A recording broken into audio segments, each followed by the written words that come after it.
मालेगांव बम धमाका 2008 मामले में आज एनआईए कोर्ट मुलजिमीन के खिलाफ इल्जामात वज़े करेगा। आपको बता दें कि एनआईए कोर्ट जुम्मे यानी 26 अक्टूबर को इल्जामात वज़े करने वाला था, लेकिन अदालत ने सभी मुलजिमीन के मौजूद न होने की वजह से इसे आज तक के लिए मुलतवी कर दिया था। साथ ही पिछली कार्रवाई के वक्त अदालत ने सभी मुलजिमीन को अदालत में हाजिर रहने के लिए भी कहा था। वहीं इस मामले में मुलजिम कर्नल पुरोहित ने अपने खिलाफ इल्जाम वज़ा करने पर रोक लगाने के लिए बॉम्बे हाई कोर्ट में अर्ज़दाश्त दाखिल की थी, जिसे अदालत ने कबूल करने से इनकार कर दिया था। अदालत ने कहा था कि एनआईए कोर्ट इल्जामात वज़ा करे और आज एनआईए कोर्ट कहा जा रहा है कि तकरीबन 11 बज चुके हैं। एनआईए कोर्ट आज इल्जामात तय करने वाला है और इस पर सबकी निगाहें टिकी हुई हैं। अहम मुलजिम आपको बता दें कि साध्वी प्रज्ञा सिंह ठाकुर को लेकर भी आज इल्जामात तय होंगे और साथ ही साथ जो मुलजिमीन बनाए गए हैं 2008 धमाका मामले में, उन सभी के खिलाफ आज एनआईए कोर्ट इल्जामात तय करने वाली है। जानने की कोशिश करेंगे, मजीद अपडेट लेने की कोशिश करेंगे और मुंबई का रुख करेंगे। हमारे साथ हमारे नुमाइंदे प्रशांत पांडे जुड़ चुके। प्रशांत पांडे, जानना चाहेंगे कौन कौन से मुलजिम अब तक कोर्ट पहुंच चुके, क्योंकि 11 बजे का वक्त दिया गया था। क्या सरगर्मियां कोर्ट के बाहर आप देख पा रहे हैं? जी बिल्कुल, देखिए मैं स्पष्ट कर दूं कि इस मामले में आरोपी क्रमांक 5 यानी समीर कुलकर्णी जो है अदालत में पहुंच चुके हैं। बाकी अभी तक कोई भी आरोपी जो है कोर्ट नहीं पहुंच पाया है।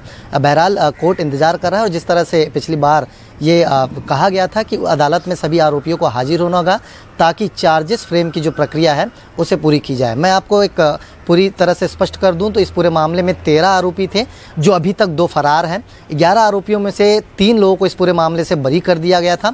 एक आरोपी को आर्म्स एक्ट के तहत मामला लेते हुए उसका केस ट्रांसफर कर दिया गया। अब इस पूरे मामले में कुल 7 आरोपी बचे हैं, जिसमें से अहम आरोपी के रूप में साध्वी प्रज्ञा सिंह ठाकुर, साथ ही कर्नल पुरोहित इनका नाम है। इनके समेत कुल 7 आरोपी हैं जिन्हें आज अदालत में हाजिर रहने का आदेश जो है अदालत की तरफ से दिया गया था। बहरहाल 11 बज चुका है, कोर्ट जो है बैठ चुका है। समीर कुलकर्णी, जिस तरह से मैंने बताया, आरोपी नंबर 5 कोर्ट में मौजूद है। बाकी आरोपियों का इंतजार किया जा रहा है। जानकारी ये भी मिल रही कि साध्वी प्रज्ञा सिंह ठाकुर आज के दिन मुंबई में मौजूद हैं, किसी भी वक्त तो अदालत में पहुंच सकती हैं इस कार्रवाई में शामिल होने के लिए। और बाकी जो आरोपी हैं उन्हें भी धीरे धीरे अदालत में आना होगा। अगर आज अदालत में नहीं आरोपी आते हैं तो अदालत अपने आप में कोई फैसला सुनाते हुए उनके खिलाफ वारंट जो है जारी किया जा सकता है। जी, तमाम आरोपियों के तमाम मुलजिमीन की अगर वकीला की बात करें तो प्रशांत पांडे, आपकी भी बात हुई होगी, जाहिर सी बात है सरगर्मियां कोर्ट के बाहर भी देखी जा रही होंगी। उनकी जानिब से क्या कुछ कहा जा रहा है कि जो तमाम आरोपी हैं उनके वकील क्या कुछ कह रहे हैं, क्या वो अदालत में हाजिर होंगे?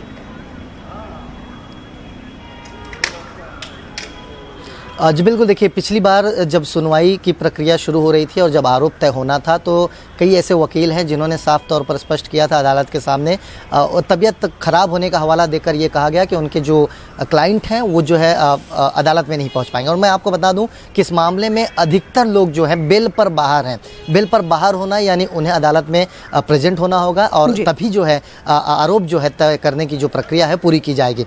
बहरहाल जिस तरह से मैंने कहा कि अभी तक मुख्य आरोपी के तौर पर साध्वी प्रज्ञा सिंह ठाकुर, कर्नल पुरोहित अदालत नहीं पहुंच पाए हैं। जिस तरह से मैंने कहा कि समीर कुलकर्णी जो है वो अदालत पहुंच चुके हैं। बाकी जो आरोपी हैं उनका इंतजार किया जा रहा है। जब सभी आरोपी मौजूद हो जाएंगे तो उसके बाद अदालत की प्रक्रिया शुरू होगी और एक समय के बाद अगर वो नहीं पहुंचते हैं तो अदालत जो है उनके वकीलों से जवाब मांगेगा और जवाब सही नहीं मिला तो आने वाले समय में अदालत जो उनके खिलाफ वारंट इशू कर सकता है। तो अदालत अभी इस वक्त सभी मुलजिमीन का इंतजार कर रहा है। इस वक्त आपको बता दें अपडेट के मुताबिक जिस तरीके से हमारे साथ हमारे नुमाइंदे प्रशांत पांडे दे रहे हैं, उनका कहना है कि आरोपी नंबर 5 मुलजिम नंबर 5 पहुंच चुके हैं अदालत और साथ ही साथ जो बकिया मुलजिमीन हैं उनका इंतजार अदालत कर रहा है। बेहद शुक्रिया हमारे साथ जुड़ने के लिए प्रशांत पांडे और तफसीलात फराहम करने के लिए।